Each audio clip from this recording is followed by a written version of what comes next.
पहली बात तो ये कि 2019 में जो धोखे दिए गए थे कुछ तबकों को, और जिस धोखे में लाके कुछ तबकों को ये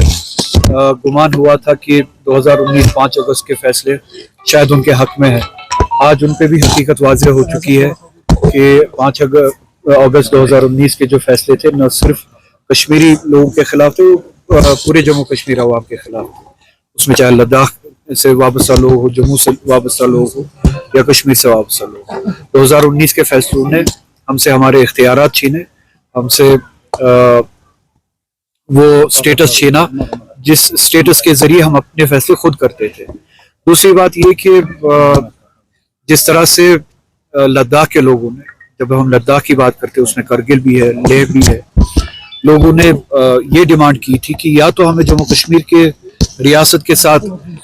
वापस मुंसलिक किया जाए, या तो सिक्स शेड्यूल जो है उसमें हमें शामिल किया जाए और हमें भी स्टेटहुड दिया जाए सिक्स शेड्यूल के साथ साथ। तो जब तक ये 5 सालों तक पुरअमन तरीके से बात कर रहे थे, अपनी डिमांड को रख रहे थे, चाहे वो दिल्ली में हो, चाहे वो लेह में हो, चाहे वो करगिल में हो, तब तक मगरूर होके या बेपरवाह होके इनकी तरफ जो ध्यान नहीं दिया गया, जो तवज्जो नहीं दी गई, जो एहतराम नहीं दिया गया एक डेमोक्रेटिक स्ट्रगल को या पुरअमन कोशिश को, तो सबसे बड़े मुजरिम तो इक़्तिदार में बैठे दिल्ली में वो लोग हैं जो फैसला लेते हैं, जो पुरअमन लोगों की पुरअमन बातों को सुनते नहीं है। 5 साल से ये लोग, 6 साल से ये लोग इन 2-4 बातों पे डिमांड कर रहे हैं, या तो हमें जम्मू कश्मीर के साथ वापस शामिल किया जाए और हमारा स्टेटस बहाल किया जाए, या हमारा स्टेटहुड बहाल किया जाए लद्दाख का 6 शेड्यूल के साथ। तो अभी तक इनके साथ एंगेज किया जाना चाहिए था, पुरअमन तरीके से जब ये बात कर रहे थे इनके साथ बामाने तरीके से एंगेज किया जाना चाहिए था, इनकी एस्पिरेशंस का एहतराम रखा जाना चाहिए था और इनकी डिमांड्स को पूरा किया जाना चाहिए था। अब जबकि कल या परसों बदकिस्मती से एक वाकया पेश आया, उस वाकये की आड़ में अब इनकी जायज डिमांड को या इनकी जायज स्ट्रगल को बदनाम किया जा रहा है, एंटी नेशनल बता के या चाइनीज एजेंट बता के या ISI का एजेंट बता के। कल तक जब ये 6 साल तक पुरअमन तरीके से बात कर रहे थे और आज भी पुरअमन तरीके से बात कर रहे थे, तब तक आपने इनको एंगेज क्यों नहीं किया? इनके साथ टेबल पे क्यों नहीं बैठे? मुज़ाकरात इस तरीके से क्यों नहीं किए कि वो किसी नतीजे पे पहुंचते और हालात इस हद तक खराब नहीं होते? क्या आप चाहते हैं कि हालात या लोगों को उस हद तक धकेला जाए जहां पे मायूसी हो, और मायूसी के वैक्यूम में, मायूसी के उस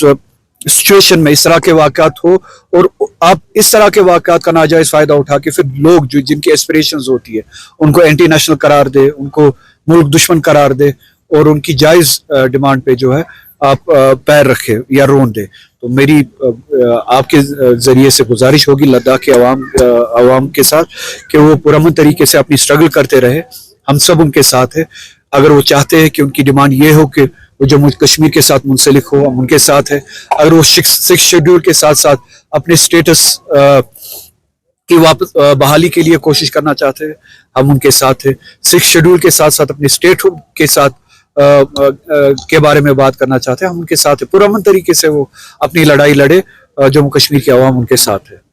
तो सर,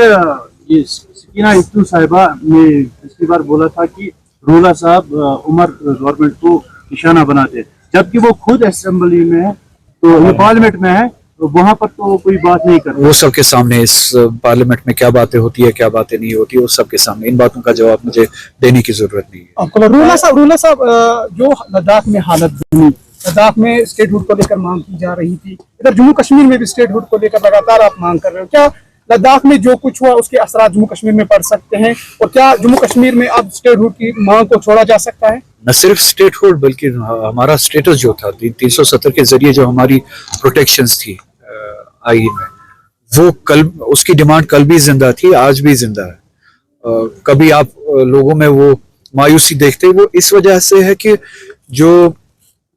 पावर में लोग हैं, दिल्ली में लोग हैं, वो लोगों की एस्पिरेशंस को अहमियत नहीं देते, उसको इम्पोर्टेंस नहीं देते, वैल्यू नहीं देते।